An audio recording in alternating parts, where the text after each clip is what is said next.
Girando a reportagem da Jovem Pan News, porque os russos fazem longas filas por um último sanduíche da rede McDonald's.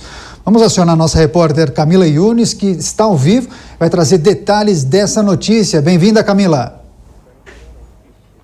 Oi, Daniel, muito bom dia para você, para todos que nos acompanham aqui na Jovem Pan. Pois é, desde ontem a gente viu imagens de filas imensas das pessoas querendo ter aí esse último lanche do McDonald's, filas dentro do próprio restaurante, fila também fora, né, nos drive-thrus, para eles consumirem aí esse último lanche do McDonald's. A rede McDonald's vai fechar hoje as portas na Rússia como parte das sanções impostas pelo Ocidente. E então as pessoas, né, correram ontem para ter essa última oportunidade. O McDonald's tem 850 lojas na Rússia que vão fechar as portas. E a rede disse que vai continuar pagando o salário dos funcionários tanto na Rússia quanto na Ucrânia, né? Tiveram que ser fechadas as lojas também na Ucrânia por conta da guerra. E o McDonald's disse que vai manter o salário desses funcionários tanto na Rússia quanto na Ucrânia. E essa corrida, né, às lojas do McDonald's, aos restaurantes, é justamente pelo fechamento que acontece hoje na Rússia, como parte das sanções. Várias outras multinacionais também já estão deixando a Rússia. O Starbucks, a Coca-Cola também anunciou saída. Várias outras grifes também estão fechando as portas na Rússia como parte das sanções que têm sido impostas aí por conta da invasão da Rússia à Ucrânia.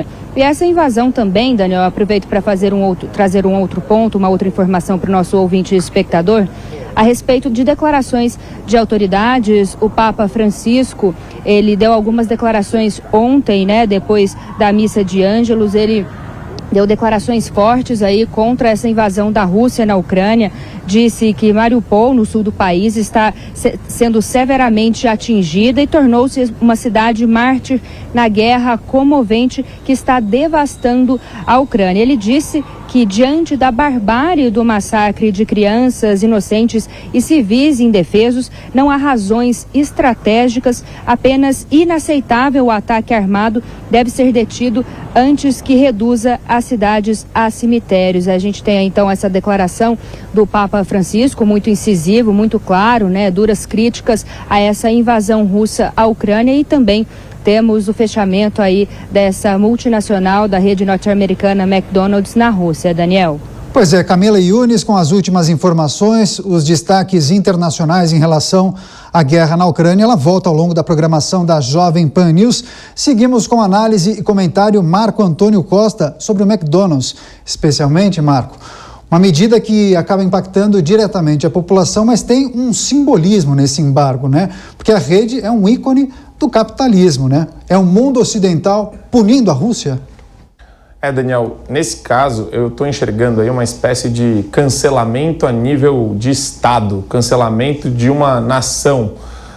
É complicado, parece que eu realmente não sei se é pressão de stakeholders, shareholders, né, os acionistas, se são pessoas. Eu não vejo o consumidor de McDonald's pressionando a marca para sair da Rússia. Então é muito mais uma sinalização de virtude com relação ao conflito, que serve para proteger algum bem material da marca, alguma coisa nesse sentido, que eu não consigo enxergar uma relevância prática. Ainda mais porque eles estão anunciando que vão manter a remuneração dos seus colaboradores durante um período, sem saber quanto, ou sem saber durante quanto tempo. Então, eu vejo com um pé atrás quando algumas empresas privadas usam dessa cultura de cancelamento, agora a nível de Estado, para tentar empurrar uma pauta. Não é a ideia aqui não é uma sanção econômica que vai jogar a população contra o Kremlin ou contra Putin. É uma marca, é uma loja, são 850 lojas que estão saindo, Starbucks também pode sair a qualquer momento. Agora, qual que é o ponto aqui? Quer dizer, a operação deles não é tão grande quanto em outros lugares. Por exemplo, eu já disse isso várias vezes, o PIB da Rússia é igual ao da Flórida. Se você colocar a relevância da Rússia para o mercado internacional do McDonald's, não sei quanto por cento significa do faturamento, se isso é expressivo ou não.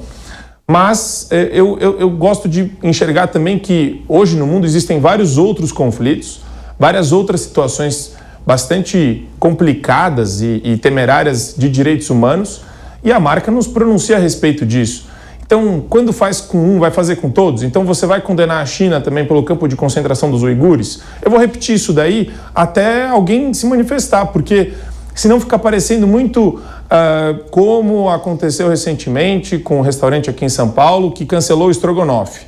Para mim, tem uma característica parecida. É muito mais olhem para mim, eu estou sinalizando virtude, do que fazendo alguma coisa relevante em prol, seja dos russos, seja dos ucranianos, em prol de alguém nesse conflito.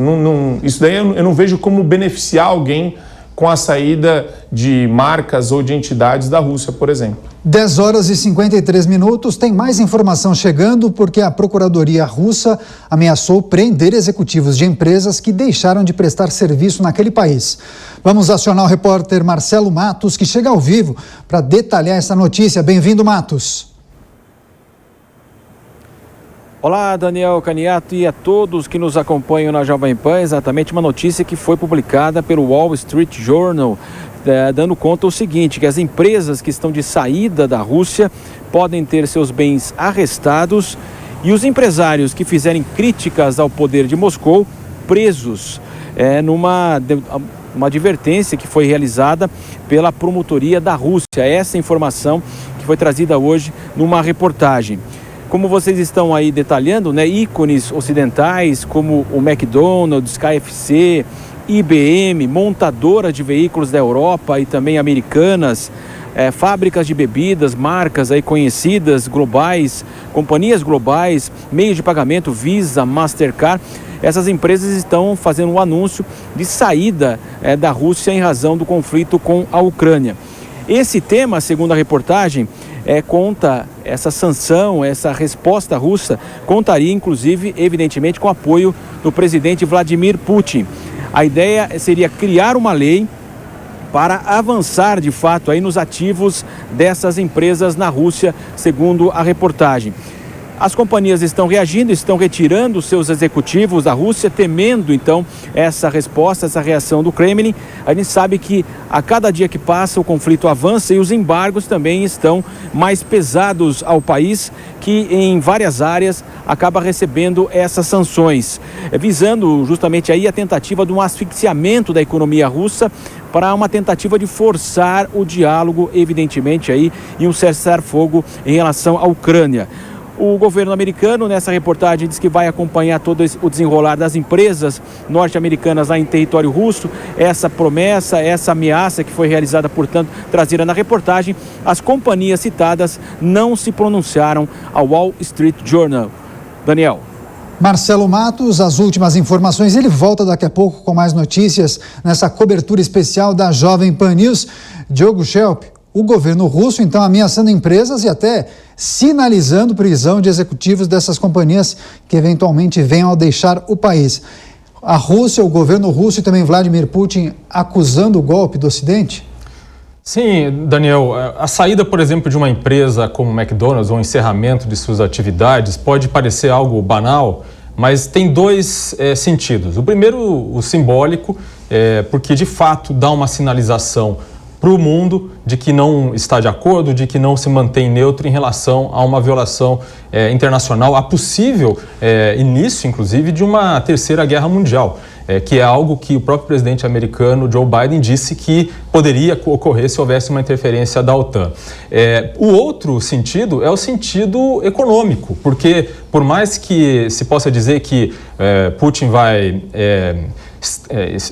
estatizar essas empresas que estão saindo, vendê-las para os chineses, é de fato investimento estrangeiro que está deixando de entrar na Rússia. Então, sim, ajuda no estrangulamento econômico. E, por outro lado, essa saída empurra cada vez mais a Rússia em direção à China. A China, que se tornou aí, digamos, a tábua de salvação dos russos, está se tornando essa tábua de salvação, mas isso também significará que a Rússia, se seguir por esse caminho, vai se tornar absolutamente dependente da China. A China, então, terá que escolher entre dois caminhos, entre fazer uma aliança sem limites com a Rússia, um caminho perigoso para os seus planos de se tornar uma superpotência, ou seguir com o plano de fazer o pragmatismo econômico e continuar colaborando com o Ocidente em termos comerciais. E se fizer essa aliança com a Rússia, isso também estará em risco. O que está em jogo aqui é, de fato, o futuro dessa disputa entre o Ocidente democrático e o Oriente autocrático. Jovem Pan News, é a hora certa, 10h58. Agora um rápido comentário de Marco Antônio Costa. Na linha do que o Chapo falou, eu concordo com ele quando a gente fala sobre a ideia de uma divisão entre o mundo oriental, o mundo ocidental, o mundo coletivista e o mundo pró-liberdade. Mesmo cheio de defeitos, né, os países democráticos desse nosso mundo ocidental, eles são a favor da liberdade. A empresa tem a prerrogativa de sair, de fechar as operações. O meu ponto anteriormente era sobre o real efeito disso, até mesmo para a empresa. Se essa sinalização de virtude pode ter um efeito nas ações da empresa, provavelmente eles trabalham lá muito com cálculo. Um pouquinho vem a parte de marketing, vem a imagem da empresa, esses bens imateriais da empresa que são aí engendrados na marca e que vão aí de alguma forma contribuir para a valorização ou não das suas ações. Mas o ponto também o DNA do povo russo, não do povo, mas do Estado russo, fica muito claro quando se fala em nacionalização, estatização dos bens de produção, dos meios de produção dessas empresas. Você vê que existe aí um caráter totalitário, uma ameaça totalitária.